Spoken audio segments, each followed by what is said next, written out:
Hi guys, today we're talking about the costs and the value of selling on third-party markets.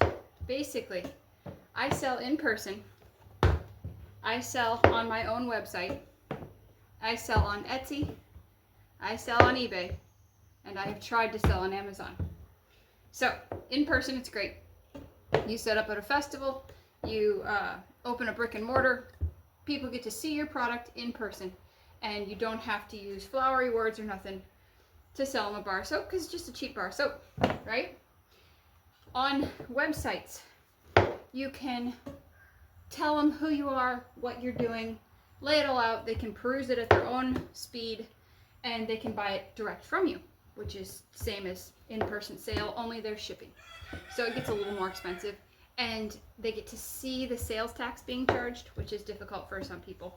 We have to charge sales tax if we make sales to other people in Missouri. So, for the third type, which is us selling on eBay, we post our product, a listing, up on eBay. We pay a subscription per year of, actually it's monthly per year, because we pay $60 a month, every month of the year, to post up auctions and fixed price listings, because they offer two types on eBay. They offer an auction and they offer a fixed price. And you can actually offer to put up a fixed price on an auction item, but they require that it be 30% higher than your auction listing price.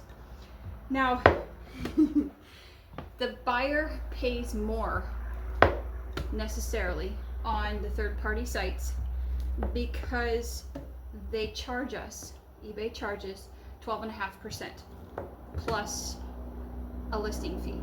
I get X number of free listings per month. If I exceed those, I have to pay 15 cents for each listing I make. And then you have basically final value fees, which is where they charge you the percentage. And it's literally 30 cents plus an additional amount, but it works out to around 12.5% of the sale in the category that I'm in, because quite honestly they charge different for different categories. That's a whole different thing. So the customer is going to pay 12.5% more when they purchase from me on eBay, but eBay is allowing you to advertise your product on their site, so you get all of that. Basically you get eyes, way more eyes looking for that product, and they get to see you, like your product, and you have to take good pictures, because instead of smelling it and touching it, they get to look at a picture of it. So you need a good picture. You need multiple good pictures. The preferred number is 12 on eBay, and you post it up, and then you have to fulfill it quickly. Basically, with third-party sites, the thing is speed. If somebody buys it from me yesterday or today, it has to ship out today. Like by 9 a.m. today, anything, that's my cutoff date. I have to ship it out, get it in the mail, so that the customer is happy. You all know this from purchasing online. With Etsy, Etsy is really good for handmade products. That's the reason we're up on Etsy. It gets us more eyes on our product, and Etsy is really nice because it allows you to redirect sales to your website, so you can turn a I'm going to buy off of Etsy because it's handmade into a long-term customer. And you can get that customer coming back over and over and over again.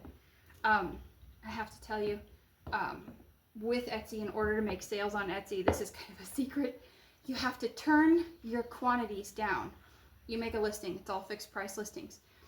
I have hundreds of these, but if I tell you I have one, Etsy promotes it higher because it's the last one of a handmade item, right? So you have to make all of your listings like 1 or 2 items available, and then Etsy bumps it up, Etsy. And then the other thing is you have to constantly run a sale. So all of your items are marked up 25% higher than what you actually want from that, and then they get it, the customer feels like they're getting it for a discount, and you are actually charging what you need for the product to make your net profit to cover your expenses and operating and make enough to live off of. So that's Etsy. Amazon is a whole different thing. Amazon makes me angry. Bye, guys.